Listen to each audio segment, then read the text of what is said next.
ताज्या बातम्यांसाठी महान करेला सबस्क्राइब करा आणि बेल आयकॉनला क्लिक करा। खड्ड्यांमुळे उसाने भरलेला ट्रॅक्टर पलटी, सदलगा दत्तवाड मार्गावरील घटना। सदलगा दत्तवाड या महामार्गावर आज सकाळी उसाने भरलेला ट्रॅक्टर पलटी झाला। ट्रॅक्टरमध्ये भरलेल्या उसावर 5 ते 6 ऊसतोड मजूर बसले होते। सुदैवाने यांना कोणतीही दुखापत झाली नाही।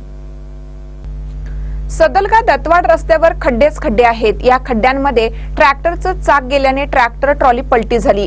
सुदैवाने 5-6 ऊसतोड मजुरांनी उडी घेतल्याने त्यांचा जीव वाचला। याचं गांभीर्य लक्षात घेऊन सदलगा दत्तवाड रस्ता अरुंद आहे तो रुंद व्हावा व रस्त्यावरील खड्डे भरले जावेत अशी मागणी वाहनधारकातून केली जात आहे। सदलगा दत्तवाड रस्त्यावर खड्डे पडल्यामुळे आमची गाडी झोला मारून पडली। ते रस्त्याचे खड्ड्याचे कामे पूर्ण करण्यात यावे किंवा रस्ता रुंदीकरण करण्यात यावा। आमच्या गाडीमध्ये 4-5 व्यक्ती होती, त्यांना विघातहानी काही झालेली नाही। त्याच्यावर आम्ही खूप आभारी आहोत। तरी काय झालं असतं तरी याला महामार्ग जबाबदार राहील। महानकर न्यूज साठी सदलगाहून अण्णासाहेब कदम।